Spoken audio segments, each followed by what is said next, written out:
This is the Team Objection podcast for March 21st, 2019, episode 384, and look, it's everyone.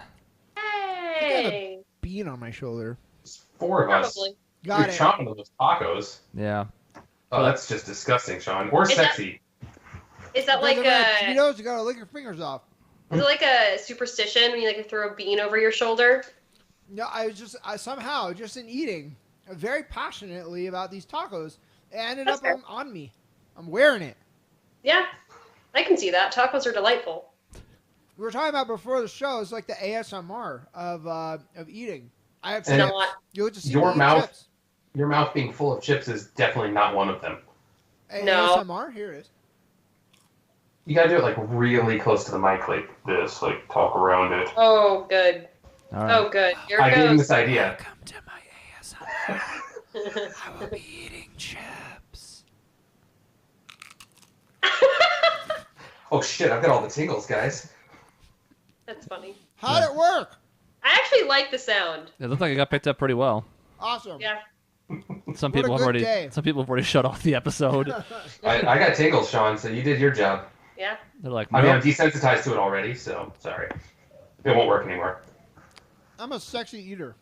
The new Objection Network YouTube Fine. channel. Side channel. Look, Yeah. I don't even use napkins. I just lick my hands off. That's Mhm. part of it. That's part of the Yes. experience. Yeah. So awful. People can understand that viscerally, so they're here for it. Yeah, and you can like make the sound of like sucking it off your fingers. Yeah. That'll be the sideshow. We were talking about the Sunscast as like a side endeavor, which we can still do, but I think this is more important. Might be. Totally. So with everybody here for the first time since, effectively end of last year, yes, we were all on the year in review episodes to start this year, but that was a set thing. We haven't actually done a certain segment in a while. It was one that took the nation by storm, and then schedules have been difficult, and we haven't had a chance to get back to it, but here we are, and so we're going to jump right back into Hall of Fame. Great. Yeah, AKA, yeah. AKA my aneurysm episodes. Does he get so worked up about I it? just do. I do. I'm very passionate about who we do and do not allow in the Hall of Fame. It's weird. Sometimes I'm like, I don't care about any of these people. And by the time we're done discussing it, I'm very passionate. Yeah, I'm going to hate you all by the time this episode's All over. of a sudden, I promise really it. care. When one of these two candidates doesn't get in, you might be apoplectic. Yeah. I might have to Google that word. Good. Learn a word today. You two All right. listeners, apoplectic. Apoplectic. It starts with the same prefix as apocalypse, so that gives you sort of a hint. I'm extremely indignant right now. Yes. Anyways, which one should we tackle first, the real person or the fake person? Let's start with the fake person so I can get nice and worked up. Oh, Okay. I was going to go real and Yeah, no, gently delve into fantasy. Yeah, trust me, the fantasy one is going to get me worked up. Oh boy. Yeah. Shocking. So for the first time, we're going to tackle a character as opposed to an actor or a writer or, an actual person. This was always part of the plan for Hall of Fame, but we haven't actually had one come up yet. And so for the first time, we're going to bring in a character. This is difficult to do with some characters. Like Walter White would be, I guess, an interesting case study. But to me, Bryan Cranston was more important because it's a much bigger career than just one character. But this character, like a few others we'll probably end up doing, spans all sorts of different media, and as such, I think is more than fair game. That character is Link from The Legend of Zelda. That's I'm really well shaking my known. head because I already know. I'll start us off on the positive. 2 out of 10. Oh, shit. Sorry.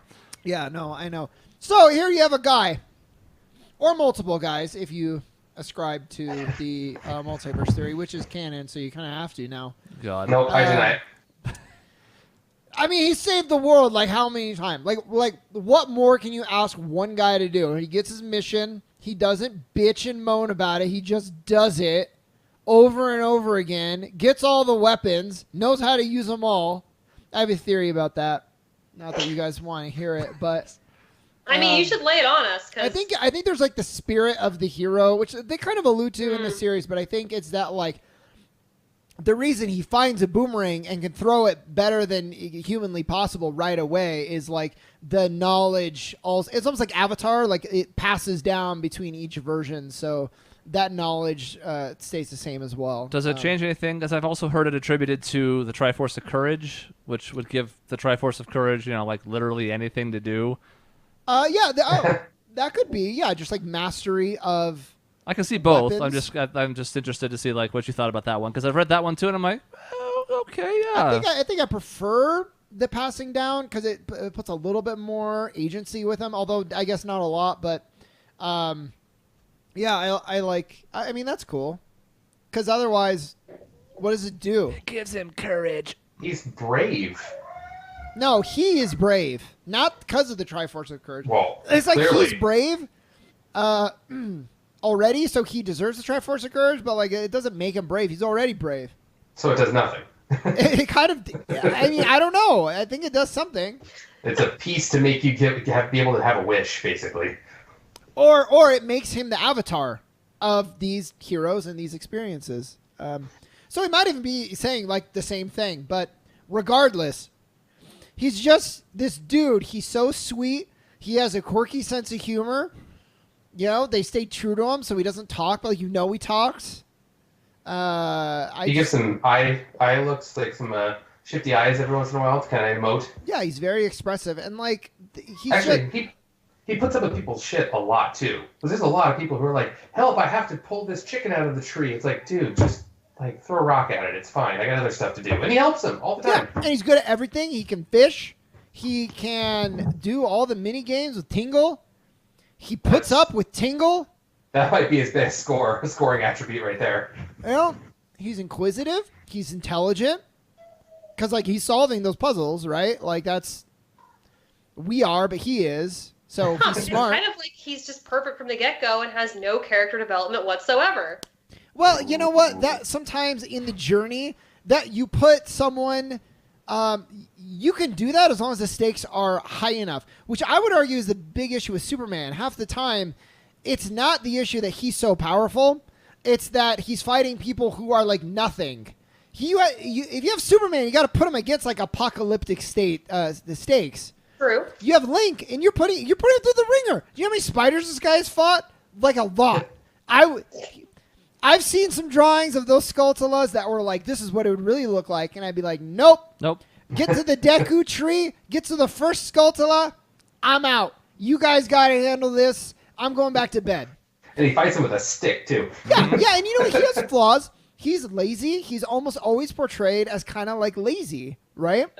I think, and he makes a lot of sacrifices. Just Ocarina of Time.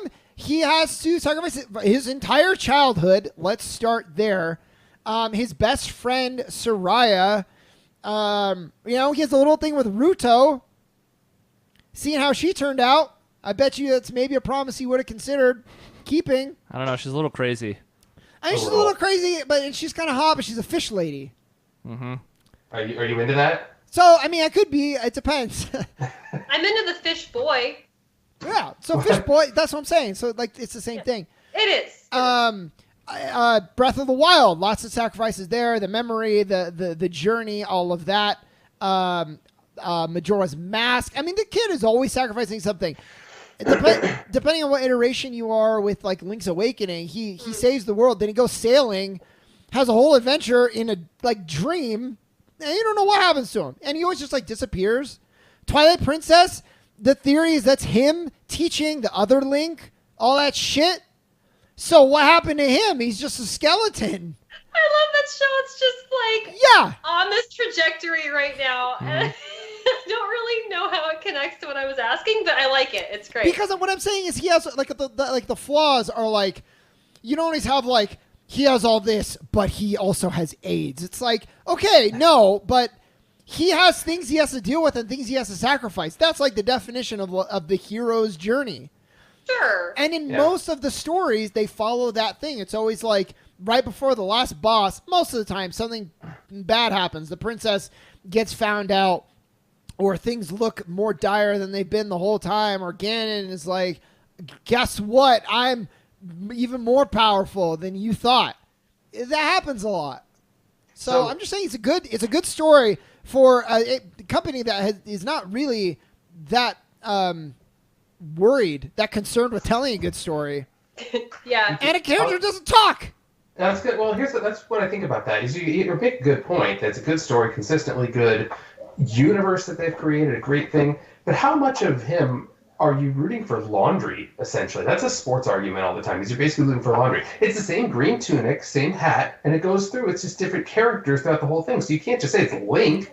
It's the green tunic fighting Ganon, almost. Huh. I don't know about that. I've heard an argument that, like, in some first-person shooters, like, all you are is a floating gun. And I'm like, yeah, I guess that's one way to look at it. If you have no imagination at all. Link, he's right there. Yeah, he is in many different iterations. So it's not the same person every single No, time. but every time it's like, look at this guy.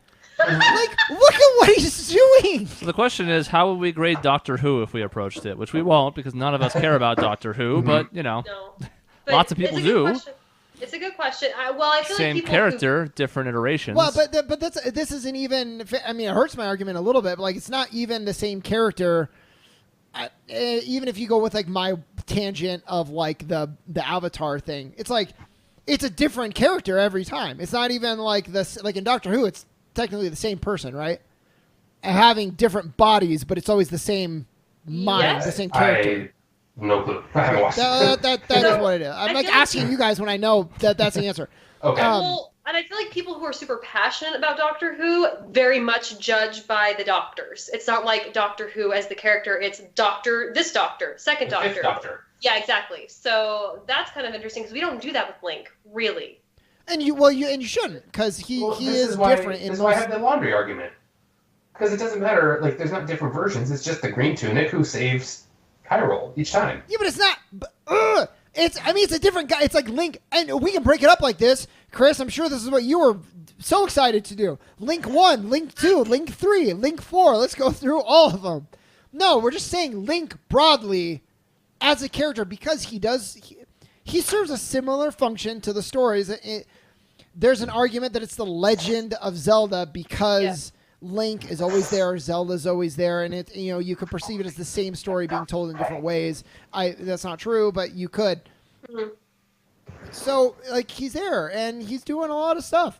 I just wonder how much Link kind of just serves as a vehicle for the plot, and it's not like I'm actually really invested in his character as much as I am in the story, because I think the actual storytelling is fantastic, and I do like Link. I just don't know if he's this, like, character that I'm really emotionally attached to as much as the idea of him.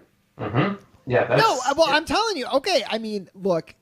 Well, I'm just saying for me personally, and I think you're explaining it well, Shaun. I'm not arguing. Talk some sense into your dad. He is screwing up right now. This is what I'm saying. Look, I brought up just a counter argument. That's it. Yeah. I am attached to him as a character. Like, all that stuff, when he's leaving the forest, and he's like so sad, that's Link. That's not like, man, that pile of clothes sure is sad. It's a person. And I'm trying to think of, like, okay, you can say, like, the NES guy, it doesn't show a lot of emotion. It's like, okay, that was made in 1986. Mm-hmm. I think we can forgive that. I don't know. So we look at careers often when it comes to this segment, and a lot of times it's about, like, where did they peak? Were there any low points? How long was their reign? Did it endure over a certain amount of time? Like a lot like a sports Hall of Fame, where you look at how long were they at the top, what was the breadth of their experience up there, how valuable are they? This is different, obviously, because it's not the same character exactly. It is, to some extent, it's not, whatever. There's some nuance in there, but there is still kind of an ebb and flow to it. The early Link doesn't really do anything, which is fine. I don't expect him to have done much in the NES game back in 1985. Like, that's not a problem. And, he eventually gets a little bit of personality in Link's Awakening, but let's be honest, not much. It's kind of really not until a little bit of Link to the Past and pretty much Ocarina that he finally starts to really become a fully fledged character. And now the problem I have is he's becoming more and more fleshed out in the more recent games, but I care about them less, especially the last 2 3D releases. But why? I don't know. I would love to know the answer, but I can tell you I played Wind Waker the day it came out.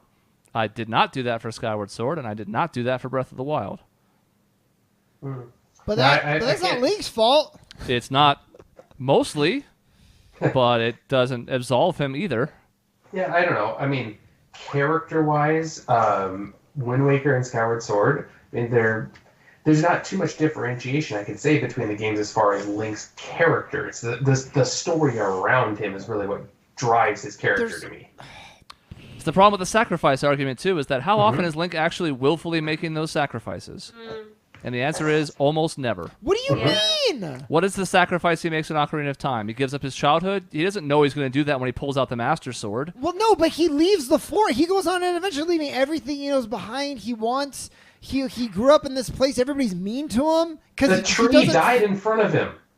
Yeah, telling him to go. Yeah, his mom died. He died in his mom's arms. He's growing up in the... You have to fill in the gaps a little bit, but that is not completely his fault. That's also limitations of the story of the medium. Yeah. Yeah. So I think a lot. I mean, yeah, and he doesn't know for sure that he's sacrificing all of it. Like, I'll say that, but like a lot of times characters don't know that they are. It doesn't mean that they haven't sacrificed. I don't know if the willful sacrifice necessarily makes a huge difference. I will say I'm only throwing arguments, so it's just not a perfect 10 for me. So I might tip my hand a little bit here, but there are arguments against being a perfect 10, basically. You know what else he sacrificed? Being undressed and dressed by Rauru. That's unspeakable. We never talk about that. Mm-hmm. He gets his ears pierced too. What is that about? Yep. I just love you're just throwing all these things out. Rauru is a weird guy. He's He going sacrificed- full fanboy on this, and that's supposed to help make his argument for him. It's very charming. I'm just kind of like listening to him throw things out there, and I'm like, I for the most part agree, but I like to just hear you be like, but what about this and then this too? But what about this, guys? What about the fact that nobody actually realizes that his name is not Zelda? That's That not is a his lot. fault. That's stupid people's fault. Just saying it happens. Yeah. That's just people being like, I don't know anything about the game. It's called Legend of Zelda. I'm assuming that that's the main character. So, welcome to the Hall of Fame, the green suit wearing Zelda. Oh, No. Wait, I mean Link. Sorry, my fault, guys. I saw a meme that was like somebody went to Tumblr and it was like, what if Link was what if Zelda was actually a girl? And it shows a picture of Link as a woman, and he's like immediately closes Tumblr.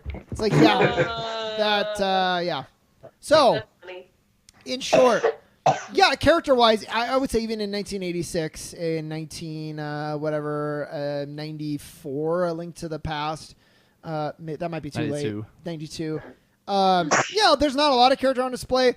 Let's not allow that to take away from his achievements of saving the entire... Like, the army, they're wiped out. They're done. Like, all the police forces, they're dead. Everyone... It's like the world is like borderline apocalypse, and Link comes and he saves it. And he's like, no one gives him a medal. He doesn't get the girl, or like any girl, as far as I know. That is an interesting facet of that, is that the closest you ever see of him getting the girl is kind of like the end of Ocarina of Time, where it's like him and Zelda are just staring at each other. It's like, what's going to happen? Yeah, and then she sends him back in time so they never meet again. Haha, we don't know each other. I mean, they meet by the end of the credits, but yeah. Yeah, that's what I mean. That end credits. But he meets, you know what's sad? He meets Zelda, and like all their relationship, yeah, maybe they can build another one, but like it's gone. Everything they did is gone. The bond that's forged over They his didn't life do in that anything. situation. They did more as kids than they did as adults. That's not true! They spent all that time together. I mean, it was Soraya. They played 3 concerts together. It was Sheik. Then she shows up at the end. They have a 4-second conversation. She gets put in a crystal. No, remember fuck that town's name. They fought against a shadowy specter together in that one town. I guess. I've seen less convincing like romantic movies. But Yeah. I would say Frozen, and I like Frozen, but like you're supposed to believe that Anna and what's his face are in love. Like it's been one day. No, I mean Link and that Sheik. was longer than her and Hans. True as well, but that was kind of the point. But anyways, Link and Sheik. Link is supposed to be with Malin anyways. I agree. Actually, I agree. Fight me, Tumblr. I agree. I agree in more than one iteration of Malin. And now, I mean, where's she been recently? Nowhere. Dude, So in my movie adaptation, it's him and Malin and a new guy named Ralph, and they have a little trio. But he finds out in the future that Ralph becomes bad. So when he goes back as a kid and knowing where Ralph is headed, it's very traumatic. Anyways, Malin is great. She's great. I don't know. I just googled Malin Zelda, and it came with a video that says, "Is Malin Link's grandmother?" No, stupid. It's Malin and Link. You looked up Malin and Zelda. That's the one-way tickets and Rule 34 shit. Mm-hmm. Which I'm not opposed to. Sure. Hit me But with bring it that on. shit.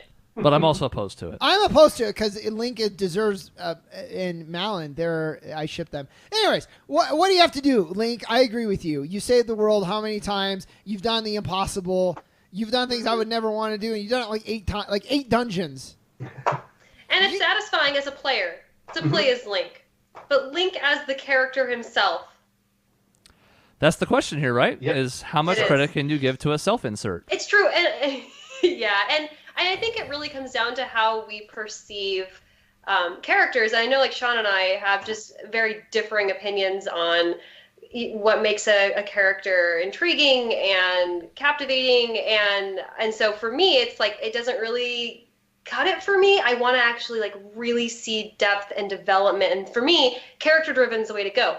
These games are not that, and they're not, and so like I'm not expecting that of them, but it just my personal attachment is less because of those reasons. I can agree with that. So, I will Shaun, say- can you get your... Pre-Wind Waker, this score would have been a disaster. Mm-hmm. And that includes Ocarina of Time. But I don't understand why. I still don't understand why. Because what does Link, the character, do in those games? He has a few reactions to things.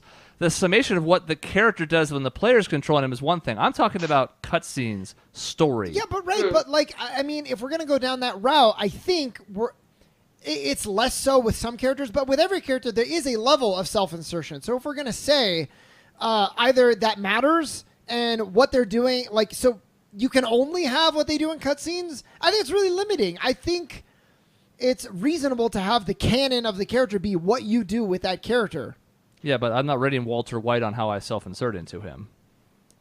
Are you But specifically that's referring to video games? But that's different between video games and TV and movies. Because It's gonna video be a games are a difficult- different medium.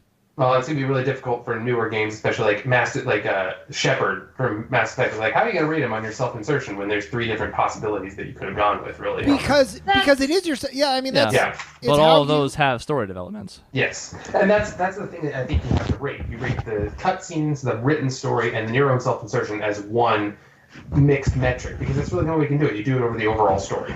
What shuffling am I hearing? What is I think that? it must be Dave.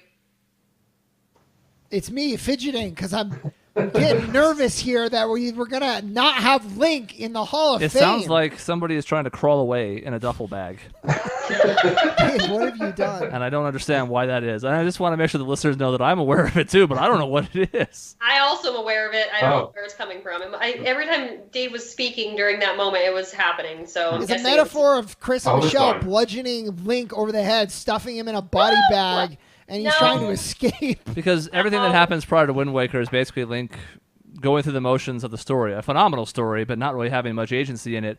Post Wind Waker, I think there's a lot of improvement. Wind Waker doesn't do a ton, but just in adding the facial expressions with the cel-shaded style, it goes a long way. There are several little moments in that game where you can actually see, like, this is Link doing something in the moment, not just whatever's happening and he's doing a thing, but actually, like, reacting and emoting. And it's expanded even further. Twilight Princess has several good examples. Midna is the main vehicle for that, but he still has a lot of moments.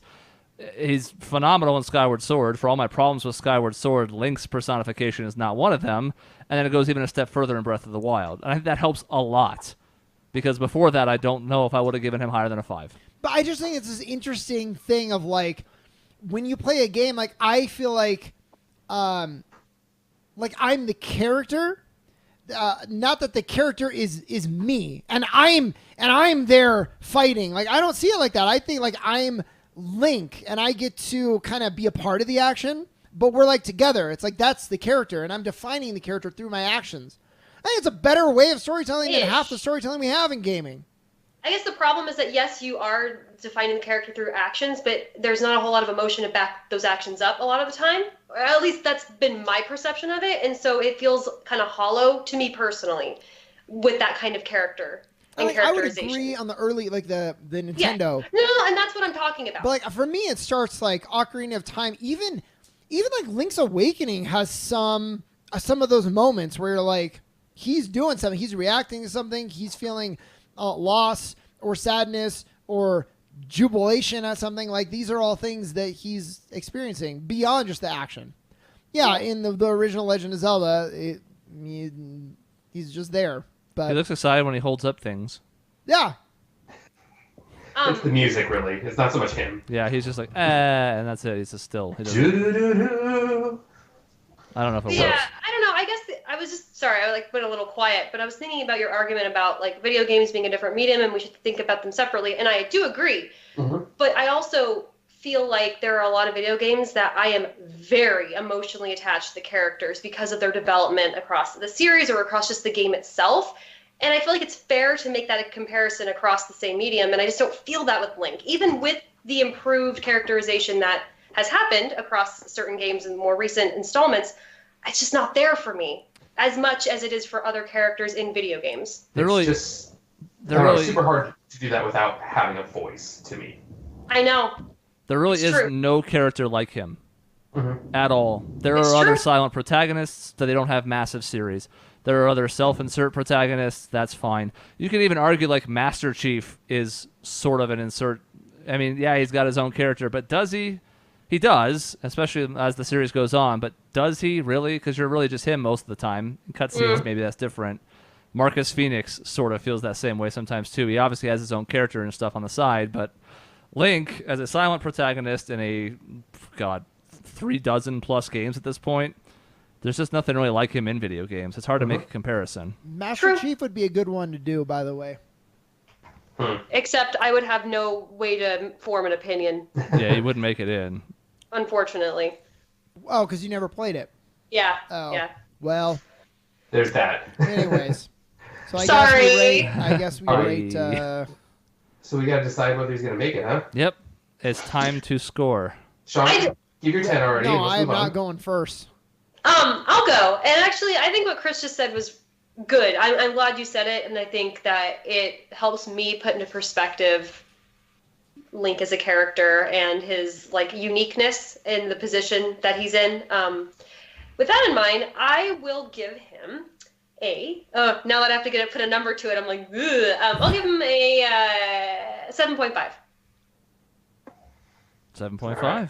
7.5. I alluded to it a little bit earlier of how I was just trying to make arguments that he wasn't a 10 because I think if you throw everything, there's a lot of arguments about the character and how much you can give the character, but I think you have to grade this as a whole, and this whole series has just been a 30-year-long work of art, I'd say. And so because the character is not a full fleshed out character with real thoughts, emotions that you can really easily see, it's not a perfect 10, but I'd still give it a 9. Good. I think it's a good point, Dave. It's like iconicism too. So like when we're judging, we're supposed to be judging holistically, right? When we judge actors, we say what work have they done and how nice are they? How much are they ruining themselves on Twitter? And Walter White as a character still gets judged by the show that he's in. Right. So, Partially because of a bigger picture of approach, but also because if Walter White was the only good character in Breaking Bad, that would still hurt him to some extent. Because you wouldn't care as much about the show, and by proxy, you wouldn't care as much about Walter White. right. So Link being iconic, even if his character sucked, I think you'd have to give him some points for being, I mean, what is he? The third most recognizable Nintendo character? Fourth, maybe? Mario, Pikachu, Link? Second. So that means something. Yeah, he has some flaws. There's the early games, and honestly, even now, like I get, you're not going to get the same storytelling gravity from Link as you are like Ellie in The Last of Us. Like, okay, Right. fair. I mean, you're not, but I still think with all the achievements in the world, achievements, what he's accomplished out of the world in this series, the moments where he does let his character shine through, and how great it is to play as him and kind of define that character for myself. A 9. Only a 9? A 9 is pretty good. A 9 is extremely. Nine's good. It's just funny how Shaun and I's arguments are just completely different in order to make the same score. I'm just arguing 9 because you guys, I mean, Michelle getting 7.5. That's higher than I was expecting. It's a good. I think it's a good score. And I It's think very good from what I was expecting. Yeah. you have to understand too that I'm not as committed to the series as you are. I've played a lot of the games, but I'm not as big of a overall fan as you are, and it really has no like bearing on like my opinion on the series. I think it's a fantastic series, but I mean I'm not as passionate, and that's the bottom line. And so I understand the iconicism. I understand the importance of the series and of the character, and that kind of weighed into my decision. This opens the door for him not to make it if I have a score less than 6.5. You won't. Just putting it out there for listeners so they understand. Building I up would the drama. burn this fucking I don't think you house will. down. I wouldn't change my score based on what was happening, so I suppose we'll see. And then if I get punched out, then you'll know why I'm out of the rest of the episode. I want to see that on camera. That'd be kind of cool. To see Shaun's arm just. To me, the biggest problem I have, especially as I get older as a gamer, is that Link can, for the most part in his history, only be measured by his achievements, which are phenomenal both in and outside of the game. When I root for a character like Phoenix Wright, I'm doing so partly because of the things that he does and manages to happen in key moments, but also partly because I care about him as an individual and his reactions to things that are happening around him. I was thinking of Phoenix too. I don't have that with Link, and that's why I can only give him an 8.5. Good. Hey, Shaun, guess what? This is what you did to us for 340 episodes. Welcome to the flip side No, of it it. doesn't. I mean, I'm fine with it at the end, but like this is like when you get to an IGN review and they're like, all they do is, I mean, they do this both ways. All they can say is positive stuff, and they're like 6.8. You're like, what? Yeah. And then the opposite. Because They'll be like extolling all of the, whatever, and then it's like the review doesn't match. Because the positives are self-evident, and you've already covered them all. And I'm not going to gush over them for another 5 minutes just to have that be filled in. Kind of have And we that did. covered, gushing over. We all gave good scores. Link's gonna have to clean himself up after None all of that those are gushing bad. Shaun. No, none I of mean, them they're- are bad. I mean, he's in the Hall of Fame. Yeah. Yep. Yeah. Relatively comfortably. In fact, I'm going to put him in there right now so I don't forget later. Hall of Fame, George Lucas, Link. That looks weird. God damn it. Yes. Imagine them just like hanging out in the Hall of Fame together. And what's nice about this is even if the end result doesn't quite match, you can still stand by what you did. So, like, I'm not thrilled about George Lucas being in there, but I know I didn't score him very highly. So, I'm not, like, losing sleep over it. I mean, I'm okay. I think I did. Obviously, if you didn't score him highly, the three of us must have. I'm okay with that. But it's that George is in, Jake is not.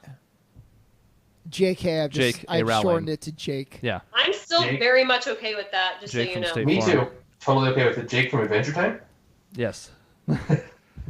Jake Plummer. When J.K. Rowling Hey, saves he the belongs Earth to the Hall of Fame. No. She in won't. like 20 years with her Definitely storytelling, won't. I would love to see that. How the like, how that space comes Nazis are going to be like, we are going to destroy your planet, but The we space so Russian love, Nazis. we so love this J.K. Harry Potter. We've decided to stop. Oh, And then she's they're gonna so be washed like, up, what y'all. do you think? Team Objection are going to be like, well, we didn't have her in the Hall of Fame, and we're vaporized. So Kill all of them.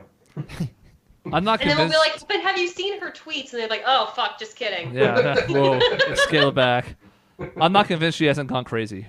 Honestly, there's I mean- something going on there. It is bizarre. It's I- She's like- been crazy the whole time.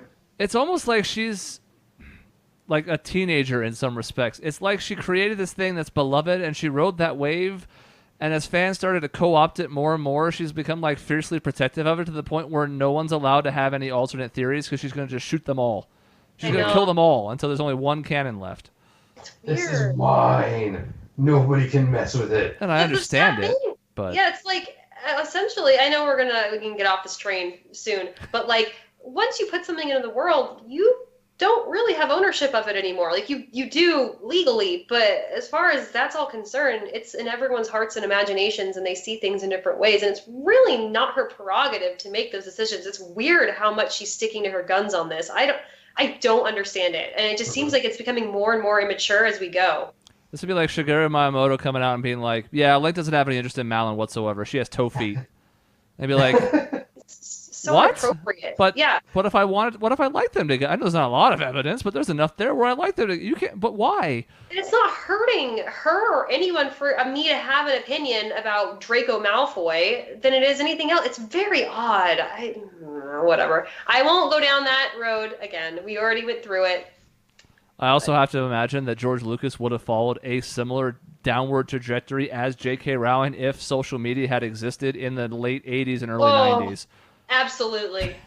I think it's kind of okay. I give props to authors who are strong enough to not do what she's doing, but like she created the characters. Yes, it would be nice if she allows fans to have their own interpretations, but like, I don't know. I think she's bought herself a ticket to kind of lay the canon however she wishes. Well, but in the books, then that. she didn't. Yeah, I don't know. We can all of a sudden just ignore her. It's kind of diminishing returns too. When did the last book come out? Oh, I know. 2007. 7? Yeah. Somewhere like at least 10 years ago. So like the longer it goes, the more I'm like, okay, just stop. Yeah, knock it off. Yeah, you're like milking this. Shortly after release, especially in the immediate aftermath, I'm much more okay with the idea of like, oh, you know, like that. I've seen a lot of people respond to it this way, and I'm like, oh, I didn't really mean for it to be like that. But now if it's 2019 and you're still talking about a book series that ended in 2007. To be fair, though, I think it's okay. We're not going to do a part 2 on this. I'm just saying these horrible movies are kind of fuel to this fire, though. That's true. Yeah. Mm-hmm. Yep. But and the theme parks. I mean, there's a thirst for Harry Potter still. Yeah, but I mean, she's also signing off on these movies, and she's having part in writing them, and so it's almost just like if she feels so strongly, it needs to go in the movies. And the fact that she has her name attached in any way to the script is an indictment for sure, because that last movie was a mess. Was her name attached, like, other than inspired by, like? No, yeah, I think she co-wrote the script. She was involved to some degree. I don't remember how much. And they even asked her, like, what can you tell us about, like, the next movie? And she's like something about answers are going to be given. And you're like, cool. You know what would have been nice is if the second movie was more than just questions, and more importantly, questions that I don't care what the answers are. I'm so glad George R. R. Martin didn't do that. Yeah? Thank you, dude. Yeah, he's got his faults, but... And as we mentioned before in this segment, that oftentimes it's just a segmented look at why we're looking at them then. In 2008, I don't think there's any question Rowling's in. Mm-hmm. Yeah. All right. Let's go to the next one. Real person, more fitting with some of the previous nominees. I'm going to be interested to see how this goes because this is a career that is all over the place. Yeah. Still many more highs than lows for sure, but still, I mean, where you choose to take this spot in the line here is going to be interesting. But Bruce Willis. When Bruce Willis stars in my movie, It's Taken Too Long to Die This Hard as a crossover with Liam Neeson, Brian Mills from Taken, that will truly be the highlight of his career. And I think he would be in the Hall of Fame for sure at that point. But until then, I mean, we got to judge what he's been in now. That's true. Yes. That's a good point. So... Which, I mean, I guess, can we start with, like, what's his best one? Everyone knows him from. Die Hard. I mean, Die Hard has got to be it. I mean, there could be an argument for Sixth Sense. I mean, I think that's like the second generation of people that were really introduced in that, and Fifth Element. Fifth Element was a big one for me, though. I like that you mentioned Sixth Sense because I think it really showed like the breadth of his like acting abilities as well, not just like an action star or you know whatever. Like he actually had some acting chops in that movie. Mm-hmm. Yeah, Chris, you have some pulled up, right? Yeah. What are like some of the big ones? He has so many movies, which I think is to his credit. I think those two were easily the ones that people would know him most from. You can argue for the Expendables, but he really only gets the spot in the Expendables because he's a made man by that point anyways. Right, so I think that's fair. Before that, I think Armageddon has got to be high up there. Oh my God, Wow. Maybe even above Sixth Sense, but those are in the span of like 13 months, so I think both of those kind of have to be considered in tandem. I think there is a subset, especially of younger people, who would probably know him best from Sin City. Oh yeah. Oh yeah. And then there's some other stuff. I think older aficionados might lean towards like a Hudson Hawk. He's in Pulp Fiction, but again, like Travolta and Jackson are the two that really came out of that one, like the guys. Yeah, but he's good in that one. Like, I watched it recently, and I was like, I kind of forgot that he was in it, because yes, you're correct, he does kind of take a backseat, but he's a good supporting role in that movie. Yeah. He's in like a full vignette of like, I would say Yeah. a third of the movie is probably a little more than he's in, but like maybe a full quarter of that movie he's a part of. Close So to. Yeah, it's good. And I think the cult one that everyone sort of sleeps on to some degree, but there are people who will die and live with this movie, is The Fifth Element. Oh. Yeah. I grew up with it. Like, that is, I've seen that I movie. don't like it, but yeah. Well, I get it. like, I get it. It's so polarizing, and I kind of love that about it. It's not a good movie. It's a horrible movie. It's extraordinarily campy sci-fi. Oh, Oh, yeah. it's terrible, but I just adore it. And there's so many problems with it. It's so flawed, and yet I fucking love that movie. I really like that movie. It's so dumb, too. I just can't decide like if it was intended to be that bad or if it just stumbled into it. And I think it's both. Yes. Honestly, I think it's both. I think it more stumbled into it, to be honest. I don't know if it's intended to be that bad. I guess you could argue 12 Monkeys is also relatively well known. Yeah. And more recently, he was in Moonrise Kingdom, and that was Yeah. like, well, he was very good in that role. Man, you love that movie, so I'm not surprised. I like him in Looper. Oh yeah, Looper.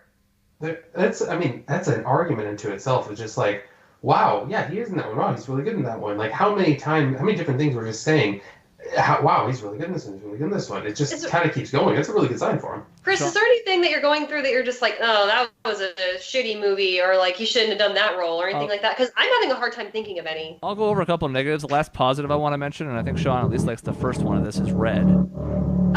The first one's good. Yeah. Yeah. I don't know about the sequel, but I think the first one, which is 2010, that actually precedes Moonrise Kingdom. And he's managed to stay relevant for 40 years now, at least 35 if we're not going to say all the way to 2020.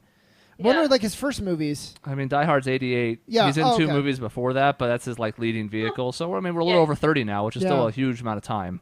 Mhm. Downside ones, I mean, some people would say Fifth Element, but no. A lot of them are more like side projects or voices. So he's in Over the Hedge, which Oh, yikes. bombed. Yeah.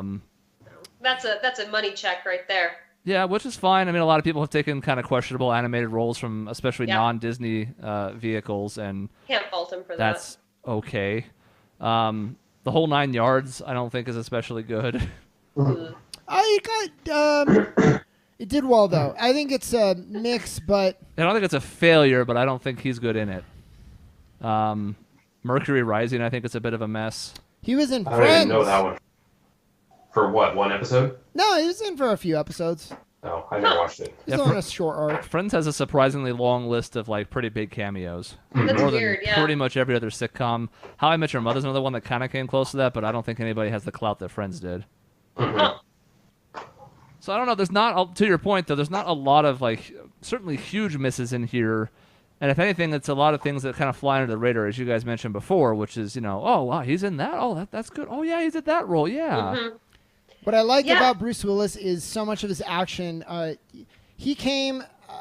He's like pretty revolutionary. It sounds dumb to say that, but being an action star that is not a Schwarzenegger or Stallone, where it's not just the like burning my face off with testosterone. He's not just like jacked, this huge unrealistic Yeah. guy. He's like a dude. Half the time you can see yourself in like his situation. Yeah. In a lot of movies, he's not like the best fighter. No. He's not the strongest. He's kind of smart and kinda wily, and, I'd say. and has courage. And he's Yeah. there, right? So like the opportunity just kind of arises, and he rises to the challenge. It's true. They kind of like, they must like write that in. Either he took those roles for that reason or something. Because that's interesting. I guess he was fairly attractive when he was younger, but yeah, I don't really think he is like stunningly. I don't think he ever was stunningly No, attractive. he's not like he's attractive, but he's not like, oh, you have like a Brad Pitt. Like, Yeah, oh, God. exactly. Yeah. That's Or, interesting. He's not going to have that wide appeal where it's just like everybody's like, oh, yeah, absolutely. Top, sexiest man alive every time, Yeah, it is kind of curious that he is kind of, everyone loves him because he really isn't like, the sexiest or the most built or testosterone-ridden. But he's an action star at the same time. It doesn't really seem like it would mesh, and yet it does. He's essentially like the anti-Harrison Ford. Yeah. Different He's career not- arcs, one or two franchises they're especially known for, but both the kind of action heavy, but instead of being like considered maybe one of the sexiest people alive, especially in like the 80s. No, I mean, I think Bruce Willis early in his career is, like you said, sort of attractive, maybe full-on attractive, but he's never like a heartthrob.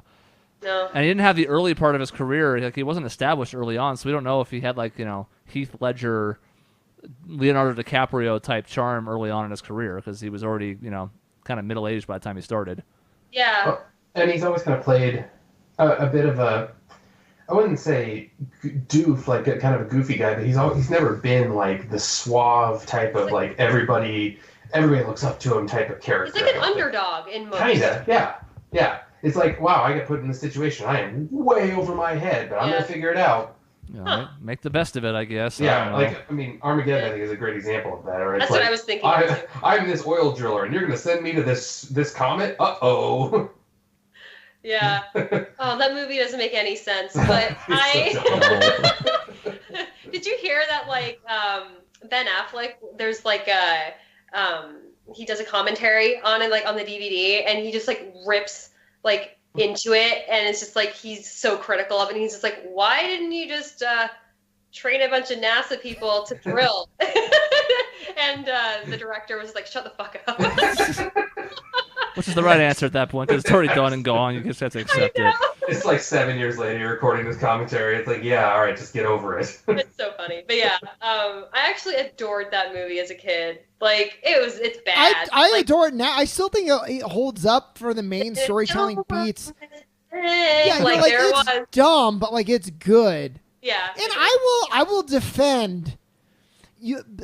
I will defend it because the way they sell it in the movie, and I think it's a credit to the movie, is that drilling is like this art form. It's like this, like it's just a feel. That's why when he's like the computer's telling him to stop, he's like, no, trust me, I know what I'm doing. And the NASA's like, you have to have a whole lot of knowledge. Yeah. And in real life, it's probably not like this, but it's like, you just train some people to go into space. Real astronauts were there helping them. Yeah, Not it's in true. Space. They do sell it in like the world of the story pretty well. Yeah. Like, so What do you mean not in space, Dave? There weren't astronauts in space. It was just the drilling team. No, astronauts went with them. It wasn't just the drill team. They had they like died immediately. well, some of maybe them, that was it. but that's Some great of them, storytelling. but not all. They weren't on the asteroid. When the mentors die and the students are just that's great storytelling. That's true. I like The it. Russian guy who's like, this is how we fix the Soviet. He's not a driller. He's a Russian astronaut. It's been like 15 years since I've seen this movie. Yes, so so don't talk shit if you don't even know what you're talking. I want to watch it again. The part where like Liv Tyler and she's like laying on the grass and then she's like, with her Dude, boobs. that's and you're just like, hot. what is I happening like right that. now? I don't even like It's Liv Tyler. iconic. I'm like, I want this. I can't wait to be an adult so I can do animal crackers. And it turns out that's never happened, but damn it, you had a dream that day. And I could make it happen. That movie was it was commercially successful. Oh, It yeah. did It was huge numbers. I don't think it was critically successful. I'm gonna look it up. I don't think it was. Now I will No, say, not critically. I don't think it No, was at all. listen, Now, maybe with the benefit of more motherfuckers. time, but when it was first released, I think it was panned. no way. I'm I gonna look want it to up. know. I think it has not aged well.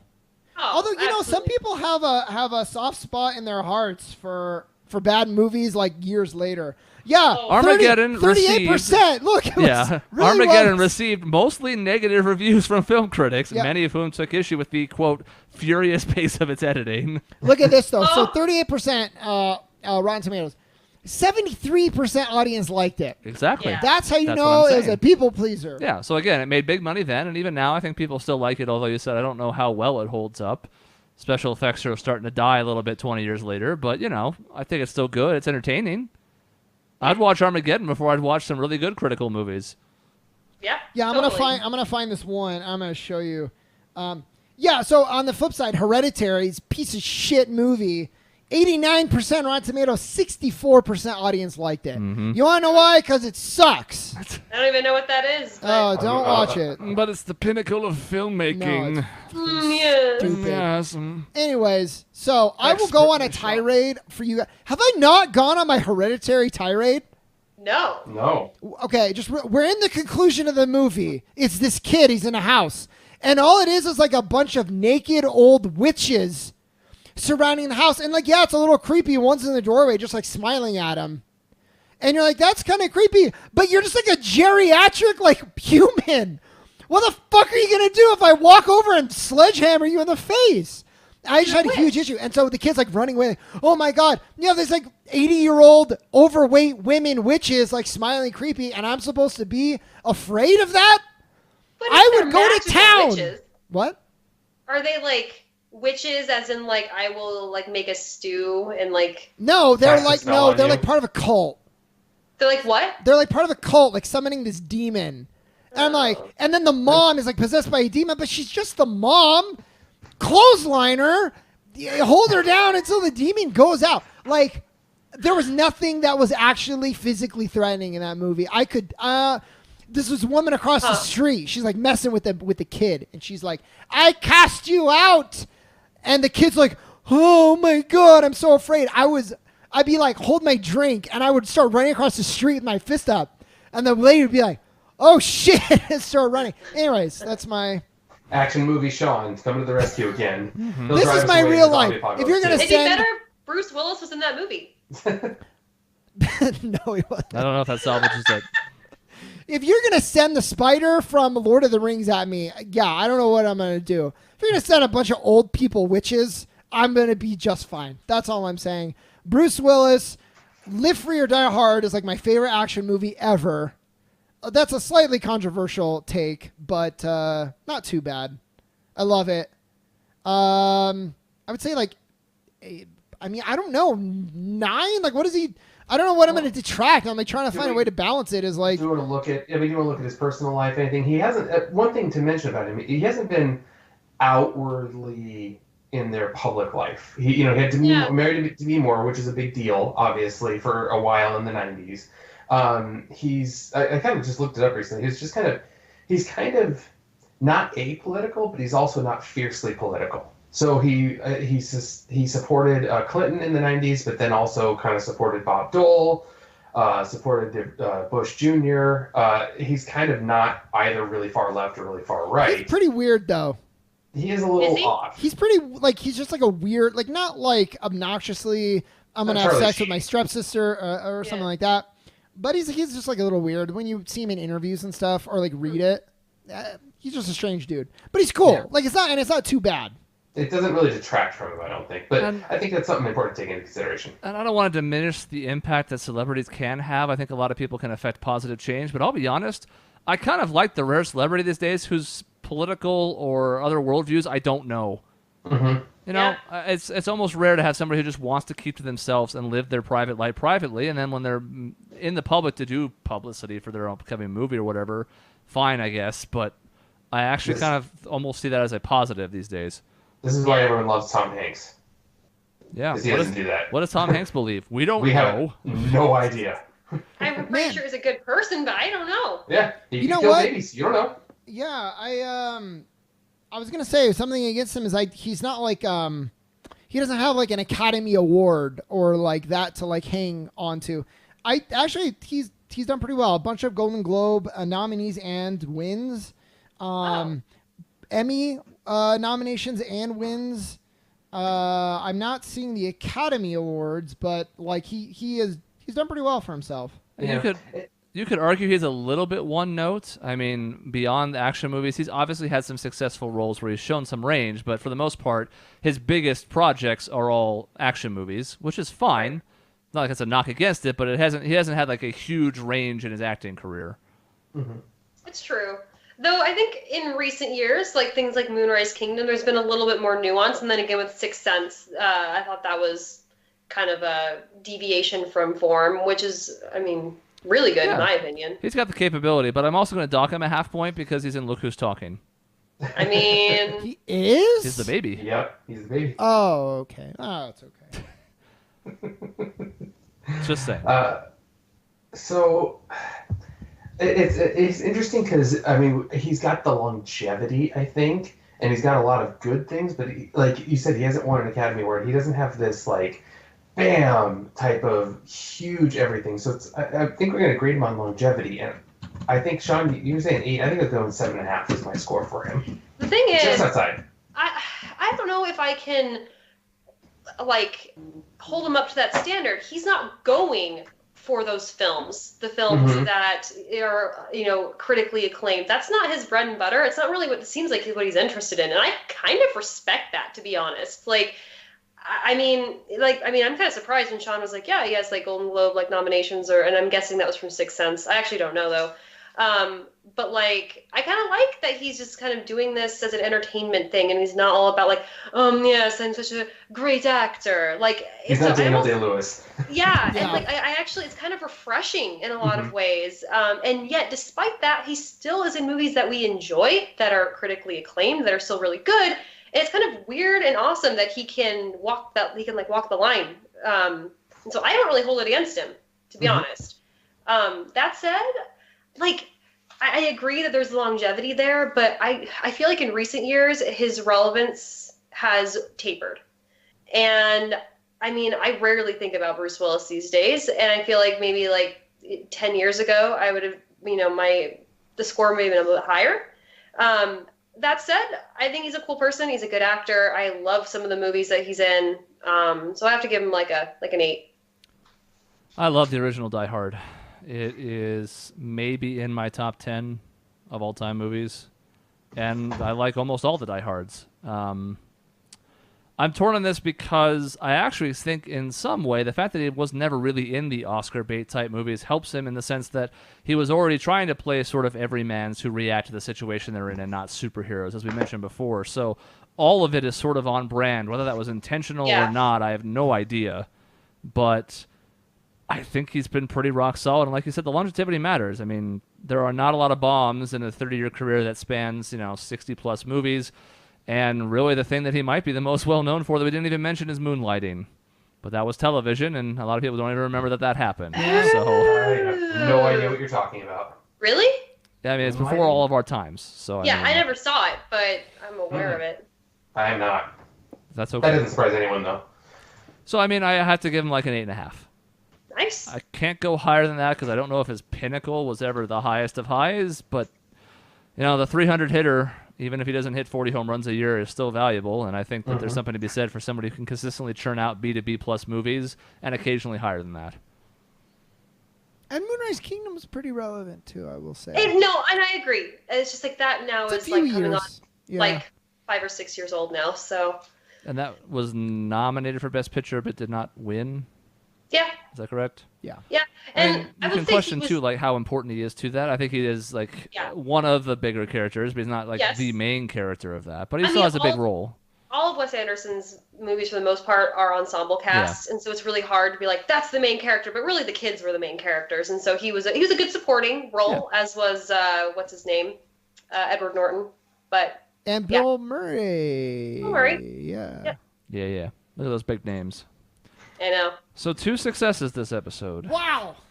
Wait, Shaun, what was your score? I went with he went first. I went with a 9 because you it was like an 8, 9. Oh yeah. maybe 8.5. Either way, it's not going to make a difference. No. My official score be 8.5 because he's won a lot, but like without an Oscar, to me that's like kind of like the ring argument in sports. It's like, how many rings do you have? Which I don't totally buy to begin with. It shouldn't matter as much as it does, but it does matter to at least a small degree. Yeah, I think. Yeah. It hurts me that Steve Nash never won a title. Yeah. Because it does tarnish his legacy a little bit. That sucks, and it shouldn't be that valued, but it is certainly somewhat. Same thing here.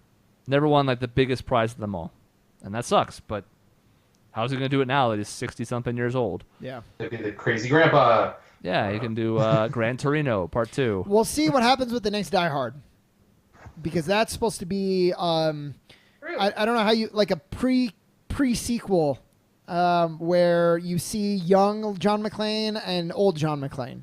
Are they going to DH him like? I don't think so. I think they're going a different actor. Even with the de-aging now, I would have a hell of a time thinking they could do that with him. But maybe that's tough when it's that much of a gap too. It's not like 10, 15 years. It's 30 plus. Yeah, it wasn't like Samuel L. Jackson aging down from like 70 to 30 in that movie, 40.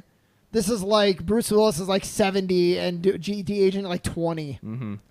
And as always, black don't crack. So it was easier with Sam Jackson too. Man, Because a Coulson in that movie, you can tell the de-aging more to me I think so. than Samuel Jackson. Well, I don't think. How old is Sam? Is Sam Jackson 70 yet? Yeah, I I'm think looking. he is, yeah. I think he's and over 70. That's frightening. Yeah, he's exactly 70. That's frightening because he doesn't look 70. He No, looks- but you could see it in his run. That's what I was saying. You Well, can yeah, de-age when the he face, ran. but you can't de-age the movement. Yeah, there's a scene where he runs. We'll talk about Captain Marvel in a future episode. We will Yeah. review that. But yeah, as much as the facial technology is interesting and honestly not nearly as jarring as I thought it would be. Yeah, old man run can't CGI. No. But man, he doesn't look a day over 50 and he's 70 years old. Mm-hmm. I'll be damned. All right, both candidates made it in the Hall of Fame. There are Wow. now 6 in the Hall of Fame, 3 in the Hall of Fame, and nobody yet has been nominated for consideration and sunk all the way down to the Hall of Lame or the Hall of Shame. We're gonna have to find a Let's nominee. get somebody, yeah. I think Yeah. we need to Shit on. nominate somebody that we know is likely to end up down there. Not that it's predetermined, but that we think, like, yeah, they're going to get shit on. Well, I can have as much fun arguing for someone who belongs in the Hall of Fame as for someone that should not belong in the Hall of Shame. That's a good point. So What to think about? Yeah. I think of someone like obviously bad, and I'll try to defend them. Hopefully not like. Carrot Top. Oh. No, well, I mean, I was thinking someone like O.J. Simpson. Chris would be- Brown. would be really rough. It's like, yeah, Chris okay, Brown. knocks But on his his character. music's good. He Yeah. murdered his wife, so that's yes. Hey, that But wasn't he was proven. really good at football. It's like I don't want to do that. So Hey, you saw his movies. He was fine in those movies. even like Michael Jackson, I'm like, what do you do? One of the most prolific music careers ever. yeah, Who? you want Rough to touch that right now? That's about as hot of a stove as you can touch. Oh, at this that's moment. just what I'm saying. Forget the people who have been tarnished by some kind of scandal. Like, who's just an objectively bad actor? The first person that comes to mind to me is not true anymore is Matthew McConaughey. Hayden Christensen. Yeah, but Matthew McConaughey, I would argue you could almost put in the Hall of Fame now. So that's definitely not one that's like So That would obvious be a Hall of Shame. really, Well, no, really but- fun one to do. But Matthew McConaughey circa 1997? I mean, sure. Yeah. So that's what I'm saying. Like, who is somebody who hasn't turned it around, who's just, like, terrible? Dax Shepard? Hayden Christensen. Yeah, but, well, he's had He other hasn't roles, done I much. suppose. But He's almost He like did, he's and almost then his like entire career Jake just Lloyd. ended. yeah. Look, Jake Lloyd's been through enough, guys. Jake Lloyd. Well, he was in That's Star Wars, a good and then he went to prison. Jake So- Lloyd, who I think just turned 21.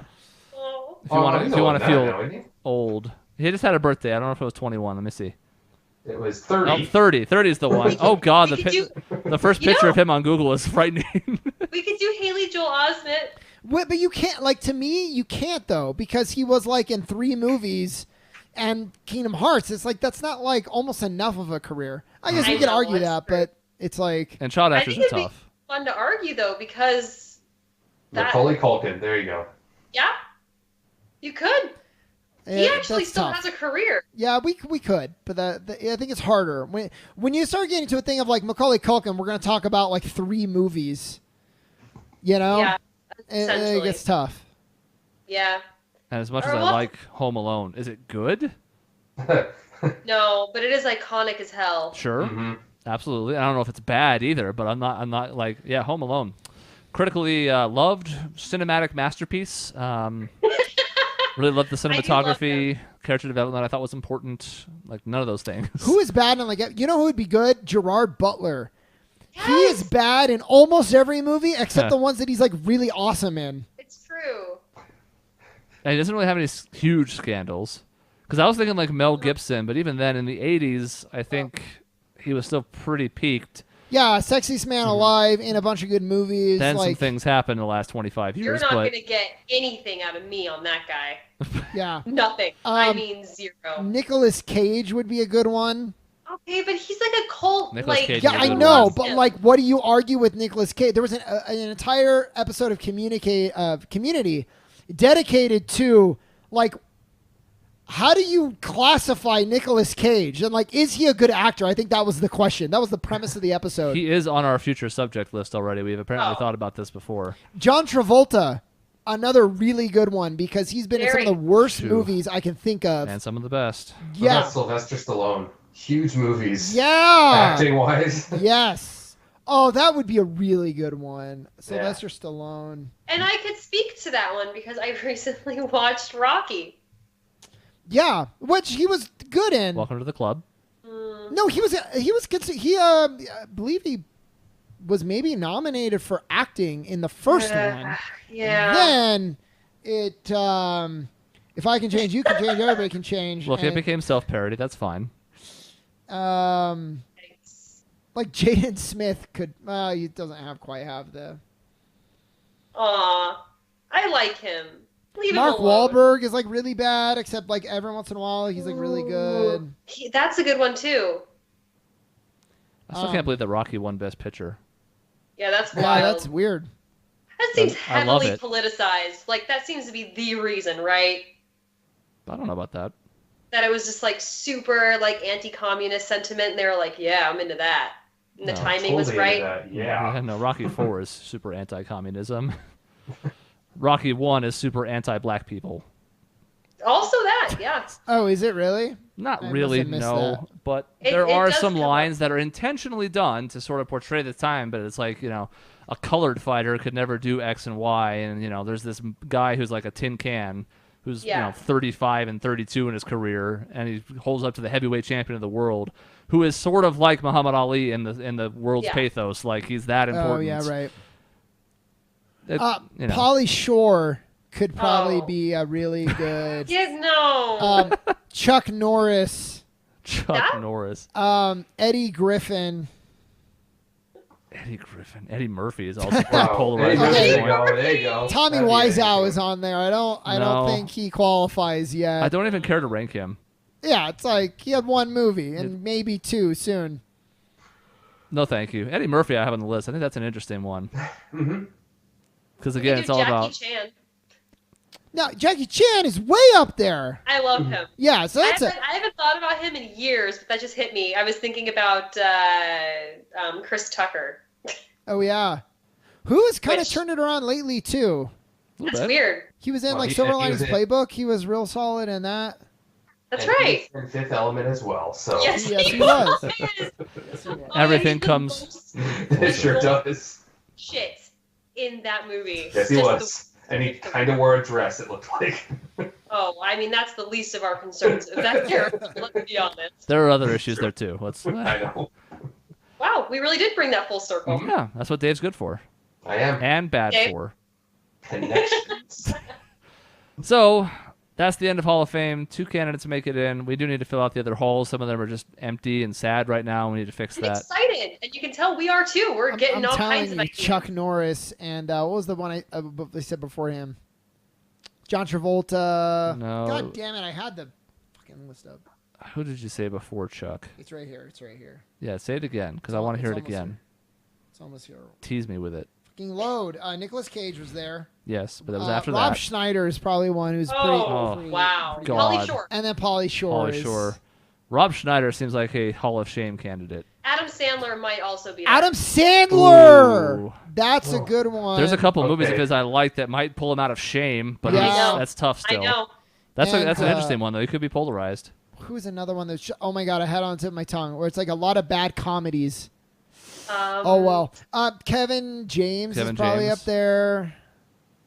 Could yeah. be. God, Kevin James. That'd be an interesting one. It's all Wow. those comedy guys where you're like you've never been in a good movie and yet you keep making them because You- I guess people like them. Oh, well, I mean, I love Kevin James for the fact of he basically made a show called The King of Queens. And then he finished that show and they made a show called Kevin Can Wait and had basically it's the same show. But he decided, Actually, whatever, King I'll of just Queens run it was back. not bad either. King of Queens is not awful, which the is record. weird to say. I've watched a weird amount of that show. Like, more than I really want Yeah. to admit. But anytime that happens, I remind myself NASCAR is one of the most popular sports in America, and I'm like, Aha, yes, that's right. I get it now. Yeah. Like there are some things I just don't understand, and it's just that's how it is. We could do Will Smith, too. He's a hard one. Yeah. I know. That's why I we brought have him to up. we have to wait till after Aladdin comes out. Mm-hmm. Oh God!